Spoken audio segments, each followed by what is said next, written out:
Hello, Kris. Welcome to the podcast. Thank you, Heather. I'm so happy to be here.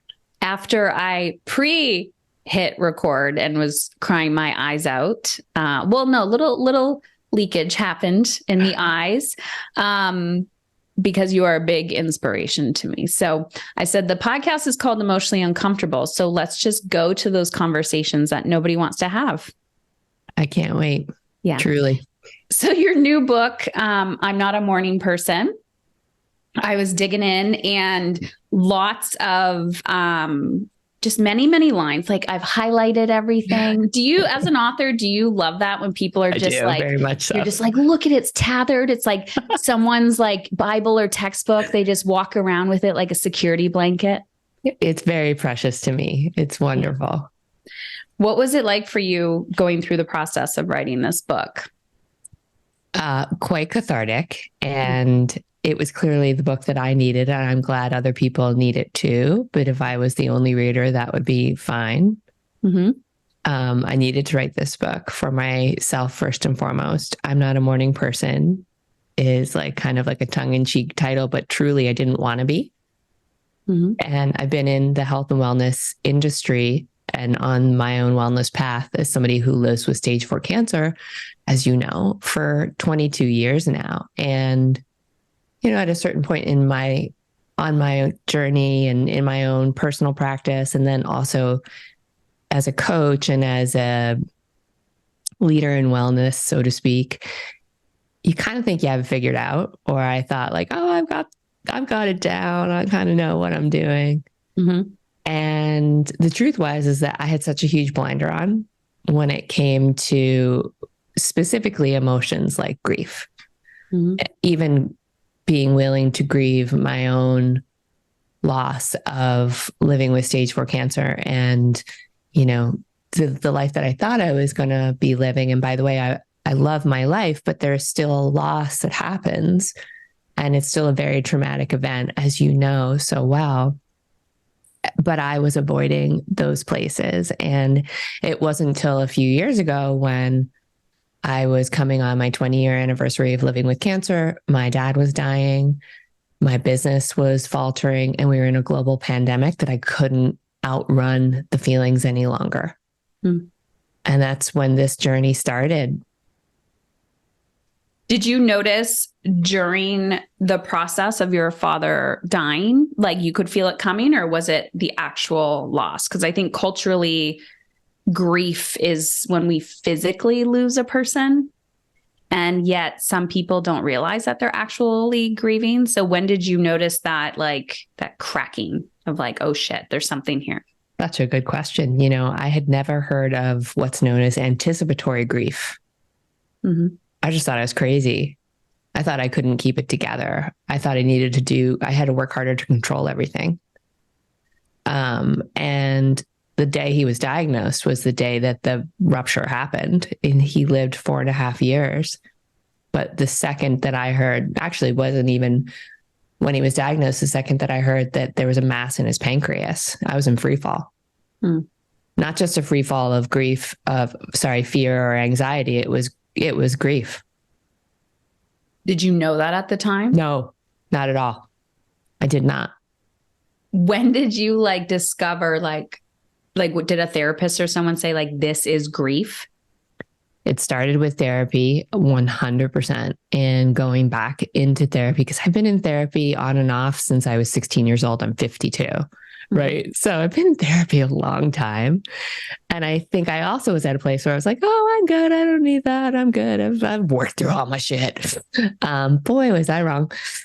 This was like the perfect storm for me to go deeper. And yes, I needed a guide 100%. And then when I decided that I was going to write about this, because anytime there's been a major pivot or change or rupture in my life, I've always turned to the creative process as a way to help me understand it. And so when I decided I was going to write about this, then you start to do research and you read and you educate yourself about the landscape of grief and loss and the big emotions that come with it. And I was like, oh my gosh, literally there was a huge hole in my education. Mm-hmm. And what did you find from the research? I know you sprinkle it throughout the book as well. What was the most surprising thing to you, besides the fact that there was a whole world of research? Yeah. I mean, I think there's many surprising things, but I maybe this most surprising thing, which is so obvious, you're going to be like, that's what it was for you, was at the end of my experience of, putting this book together and going through this process with my family and healing deeper wounds and really putting attention on past trauma in my life, is that, when my therapist said this, when the grief train pulls into the station, it brings all the cars. And it's not just what you're going through in that moment, but it's past grief or past trauma. And I guess I understood that in some way, or I paid lip service to the understanding of that. Mm-hmm. But this was such a big gale force that it became so clear to me that, yeah, that is true. And it's all coming up for healing. And it's like physics. If it doesn't come out one way, it's going to come out another way. And I know what the destructive ways look like in my own life. And so it was about actively choosing a healthier path. Interesting. There was a few things you wrote. Can I read one of them to you? Of course. And my sticker's on top of it. Okay. Where else in my life have I been avoiding grief? Did that avoidance have anything to do with the strange existential angst that had been creeping up on me over the last few years, where I sensed that I was not, in fact, living as fully as I could be? The reason why I brought this up is because, like you said at the beginning, you're a part of the wellness community. And when I got into personal development, I wouldn't call it toxic positivity, but it was like how to be happy. Yeah. And grief was never talked about. So what is your perspective now on that? I think it's impossible to be happy if we don't tend to the parts of our hearts that are aching. Mm-hmm. And anything that doesn't involve that kind of commitment to healing and caring and tending. And I want to talk about the difference between healing and curing in a minute, but anything that just sort of glosses over it and slaps an affirmation on top of it, or a manifestation on the side, is truly a waste of your time. Mm-hmm. The thing about healing and curing is that in the wellness space, it's very easy to kind of get into this all or nothing mentality, especially when it comes to illness. And it's not just the wellness space, it's our culture. So if we think about some of the language that we use around, for example, cancer, somebody lost their battle. Somebody is a survivor, a victor. So you have this winner-loser dichotomy that you've set up. And what happens when somebody like me, for example, lives in the magnificent gray? Mm-hmm. Two things can happen. One is, no matter how many times I say I live with cancer, somebody will say, congratulations, you're in remission. Right? Because it's this like cognitive dissonance that I can't understand that. Right. Or another place that can be very toxic, and we see this in the wellness community, is you didn't try hard enough. So it's blaming the victim. Yeah. So this idea, which I talk about in the book about healing versus curing, is curing can happen, right? It's not going to happen for everybody. And it doesn't mean that we've failed in any way, shape, or form. Healing can happen for each and every one of us all throughout our journey up until the moment of our death and beyond. And so at some point in my own journey as a patient, first and foremost, I decided that being cured wasn't my goal. To be on this healing path is, and it doesn't have a finish line, doesn't have an end point. It's a practice. Mm-hmm. And in a lot of ways, I had to apply that to my dad too, because I was so hell-bent on helping him survive. I wanted to will it away. Like, okay, it's one thing for me to accept this, but I'm not fucking accepting this with you. Yeah. Like, this will be gone. I will make it happen. And we can't. always make something like that happen. And so I had to go back to that place of healing is always possible. And that was the path that we walked for 4.5 years with him until he passed. It was the healing path, and it was really beautiful. Mm-hmm. Emotionally speaking, because I understand what you were saying, and maybe someone listening is like, I don't get the difference between healing versus cure. When most people that are listening to us right now are proactive thinkers, right? Like they don't realize that sometimes it is coming from a sense of control, like control energy, and rather than like curiosity, like let's lean into it and see what happens. So could you feel that within yourself emotionally when you were like, I need to get into this healing energy versus cure control? What is like, can you describe that to someone that's like, this is what it feels like? Although I know everyone's journey is different. Yeah, I can, to your point, I can describe what it was like for me. So I remember the turning point, which was my 10-year anniversary of living with cancer. And I was going in for my scans. I roll. Yeah, 10 years.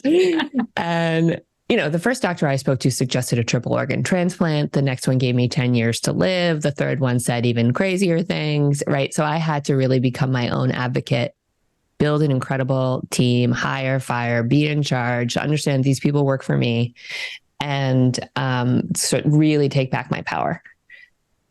So that's what I did with traditional medicine. And then you understand this so well, is like at some point, once we've got the team in place, then there's a whole other world out there. And more often than not, as a patient, your care team is really, they should be astute at your particular situation. But you can't expect them to also be a dietitian.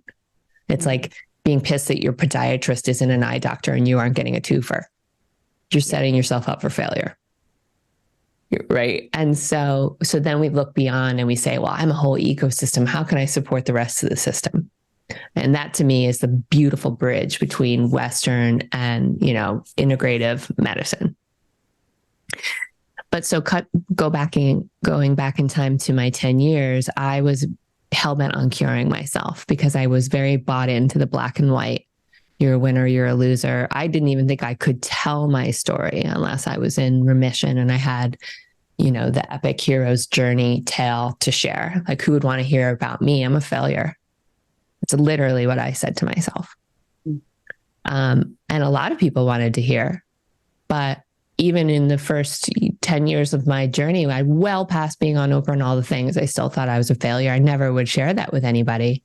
And then I started to help other people, and other people started to quote unquote cure themselves. I was never jealous. I've always been very grateful and thankful and like, oh my gosh, this is such powerful lifestyle medicine that I didn't make up. I just sharing what I learned. But I would continually come back to, I'm not good enough. I'm helping other people, but I am a total failure. And so at the 10-year mark, I go in, my family's there, my oncologist is there. Obviously he's there. I finally found the person who I love and has been my oncologist for, well over 20 years now. Everybody's happy because my disease is still stable. Everybody's doing a celebratory dance. Oh my gosh, you've made it past the 10-year mark. You're incredible. You're a miracle. And I was the only person in the room who was absolutely devastated. And on the drive home, I said, I quit. I'm done with this. And of course, my husband was like, you're done with what? Like taking care of yourself? He got really scared. I'm like, I'm done with putting my life off. It's like as if I can't live until this thing is totally behind me. And that's not true. I'm going to waste my whole life. What if I live well into my 90s and I just wasted my whole fucking life? And that is when I understood the difference between healing and curing. Ooh, I love that. I feel like I'm just going to cry all day. I think for me though, the feelings are I don't know. I've been calling it like the messy middle. I don't know if anyone else calls it that, but like perfection cannot exist there. and you're just like in it. And it's the duality of I look around the world right now and you're in that everything is temporary.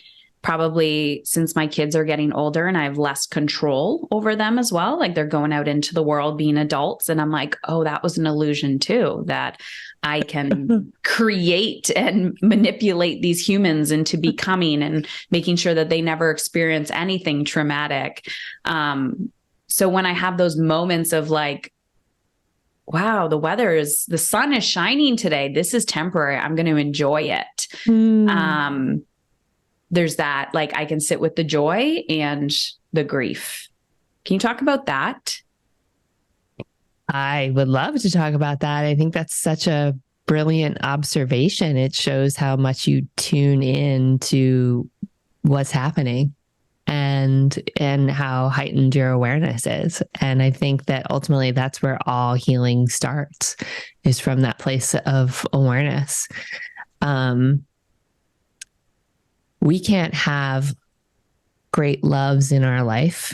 And I imagine that your children are like your great love.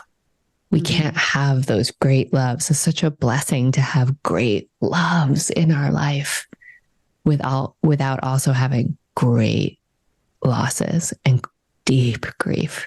Yeah. And the more we love, the more we're going to grieve. And they're two sides of the same coin. But because we, as I've been saying, we are domesticated in a grief-phobic, messy, emotions averse society. So few of us come to the table with tools to deal with losses of the magnitude of our love. Right. And so what we do instead is a whole bunch of other things that create problems in our lives. Right. But when we go back to, they're two sides of the coin. I can't have one without the other. It's like saying, well, I want the rainbow, but hold the rain. I want great love in my life. That means I have to open my heart up. And when I open my heart up, it's going to break. And both are true, and both will happen. And to your point, can you hold space for them? To me, that is the human journey. Can you hold space for the fullness of your humanity? Because we can't amputate any of our emotions and expect to be whole. Heather, I have tried, girl, it don't work. I know. I was reading that and I was like, yes. Yeah. It don't work. And then what happens is like, I'm unhappy. I'm not satisfied. I'm resentful. I have all this stuff. I've got all of these barnacles in the way of my energetic flow. Well, why? That's why. You just said something that like was a little brain explosion emoji going off for me, because I've been thinking about this a lot. Guilt. So women talk a lot about guilt. I feel guilty. I feel guilty. I feel guilty. And I have like dug into it a little bit and I was like, well, it's kind of the opposite of love. Like you feel so guilty because there's so much love there. And I'm like, is guilt like a mask for grief? That's a really beautiful question. That's a good one. I've never thought about that, but what I have thought about is, I love how curious you are. You said the word curiosity. Anytime anybody says that word in an interview, I light up because I'm like, oh, these are my people. I know nothing. I'm curious about everything. But like I said, I feel awareness is the beginning of it all. And curiosity is, it's like our vehicle for all transformation. Without it, we can't get anywhere. And so when I was very resistant, obviously I'm not a morning person. Hell no, I'm not going near that emotion. You can't touch me. I'll do anything to avoid you. I'll work harder. I'll hustle stronger. I'll control the shit out of my life. And if that doesn't work out, I'll just pour down a bottle of wine. Yeah. Right. And so, we all know what we do. But going back to this idea about curiosity and guilt and, is this a part of grief or covering it? I think that when we get curious about our emotions, it's so much easier for us to want to learn more about them, approach them, be less resistant, be more interested in what they might have to offer us, because our knee-jerk reaction is to throw up the walls because it's painful, right? And there's nothing wrong with that. That's us surviving. And we as human beings are hardwired to survive. So good, you're going with the grain of how you're wired. You kind of have to go against the grain of how you're wired if you want to have conversations like these and live in the space that you and I are talking about living in, which I think is a very fruitful place. And so if we get curious about something like guilt, we can say, okay, can't amputate this. Doesn't mean I'm bad. Doesn't mean any of the things. It's just information. Every single emotion that I experience is information. That's all it is. And all of this information, it's designed to do what? To keep me safe. Okay. Then I can just look at it in a very pragmatic, practical way without attachment and triggers. And then say, okay, well, if I want to learn more about guilt, it's going to give me a roadmap to understanding how to do what? Care for it. Mm-hmm. And thus caring for myself. So I think that that's a really good place for each and every one of us to play with, which is, if my emotions are information, can I get curious about them so that I can learn about them and I can know how to take care of them, which in turn is taking care of me. Yeah.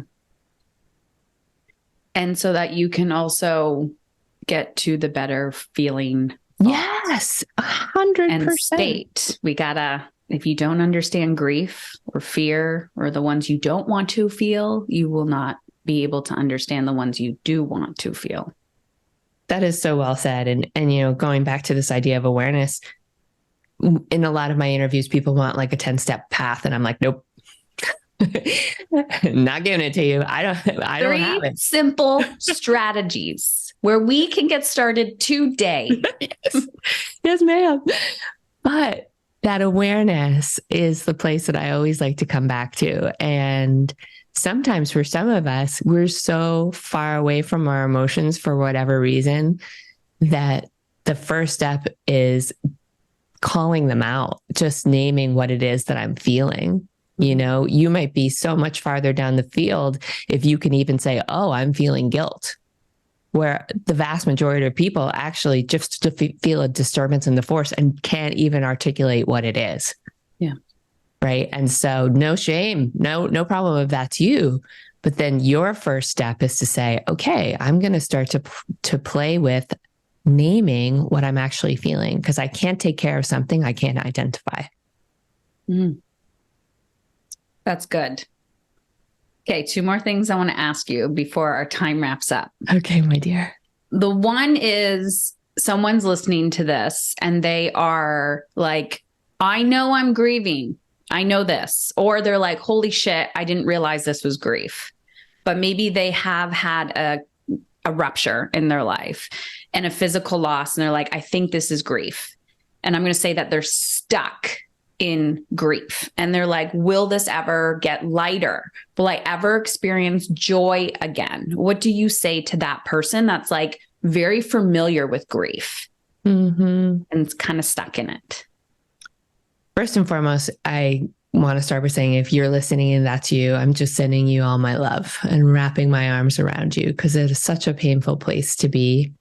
And so many of us will find ourselves there at one point in time or another. And there's nothing wrong with you if that's what you're experiencing. Mm-hmm. I think, again, there's this misconception that, you can get over something. There isn't over, there's through.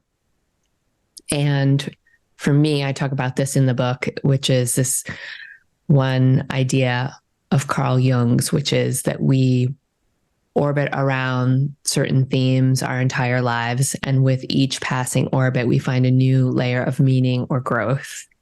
And that, to me, is the mechanism of our healing. And so if you find yourself in that orbit, it's okay. To find that meaning and to find that healing requires some tools and will require some support. These are very difficult places to traverse on our own. And so we can't do this alone. So it's the reason why I wrote the book. There are many lessons and many tips and resources and tools that can help to start to thaw the places that you feel so stuck in. When we find ourselves stuck in those places, I think that's when we also are called to double down on prioritizing and even fighting for our joy.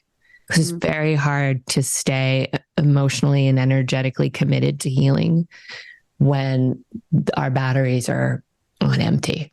Yeah. And it doesn't mean that like, oh, wow, I'm going to go on a trip around the world and, all these, it could be like the little tiny things over the course of a day that bring a little light into your life.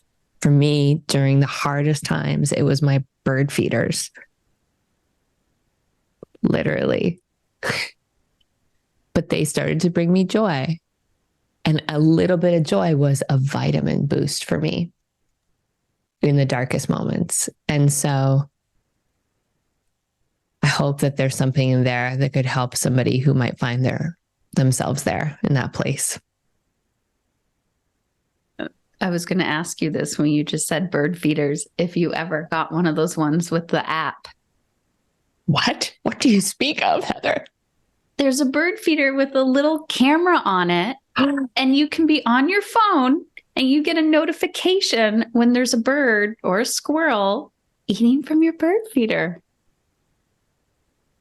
You have transformed my joy in such a massive way. You could be like in bed in fetal position, not able to get out, and get a notification on your phone. And you're like, my bird showing up. I am so excited, and I want to thank you so much for that.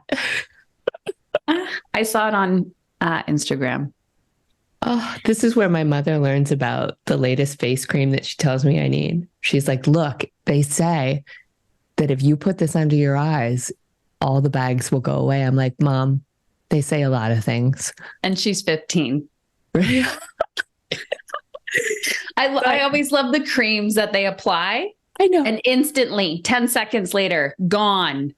It's great. Gone. And the model is 15. But this Instagram ad is worth every second. I'm going to find it. I'm going to send you the actual link to the specific feeder that I'm talking about. Okay. Last thing I want to say to you, and I may cry when I say this, but one thing I didn't know about you, not that I've know everything about you, because I really don't know everything about you. But while I was reading this book, I didn't know that your father wasn't your biological father. And based on the conversation we just had and you saying something about not being cured and therefore I failed, I need you to know what that gave me. Just by sharing your story. So and everyone who's listening knows this or maybe they don't know this, but my oldest is not my husband's biological son. And my oldest never had a relationship with his father. So as a mother, I've always carried around this extra layer of that's going to be a little tick in his little trauma bucket, but that's part of his story. Mm-hmm. And my husband is a beautiful man. And I know that my son will say the same things about my husband. And that just gave me, it just goes back to this whole thing that I value and believe in, which is become the adults that you needed as a child. And just how you talked about him is just so incredibly beautiful. And that healed a part of me. Oh, that's wonderful. I am so happy to hear that. It's like a great heart story, the story of my dad and me. And he is my chosen father. And it's so wonderful to know that you can have that. And it was through our relationship that a very big wound, the wound of abandonment, got so much more tending and so much more healing. Is it gone? No, not at all. But it's in such a healthy place. And I think that that's the big rupture for me was, oh my gosh, even though at the time that he was diagnosed, I was like in my late 40s, it was the little girl that came up and said, "You're leaving me." Hmm. Now, I didn't consciously know that that's like literally what was happening inside of me, but that's what was happening. It was triggering this very old trauma. Yeah. But through our relationship, and certainly throughout the course of our relationship, but then also through the course of the last 4.5 years, there was an even deeper level of healing of that trauma. And now, even beyond, as he's no longer here in physical form, continues to heal. And it's because every once in a while we have this opportunity to be deeply loved. And I had that. And it sounds like your son has that too. And that to me is the whole reason why we're here. It's not always going to happen from our genetic line. Yeah. It's so beautiful. Like the human experience, it's beautiful and painful at the same time. And we can create connection. We can create connection. We can heal. There is sunlight I'm looking outside. It's like so sunny today and it's should be air quotes gray. So thank you, Kris, for being you. Oh, Can you tell everyone where they can get your book, what you have going on, if they're wanting to be in your world, where you're hanging out these days? yes, I'd love to. So I'm Not a Morning Person is everywhere books are sold. And I'm at kriscarr.com and I do lots of fun things there. So you can come over and visit me and we'll get to know each other. Awesome. And anything coming up in 2024 or you just momentum? What's going on over there? Lots of stuff that we're noodling on right now, but I think when you launch a book, the launch is much longer than you think it's going to be. You know what I mean? It's like we do all this work to write it and then put it out in the world. And so I'm so inspired by this book that really the next year is continuing to try to have deep and rich conversations with people like you so that it can touch more people. That's my number one focus. Love it. Thank you, Kris. And I'm excited for everyone to hear this. Thank you.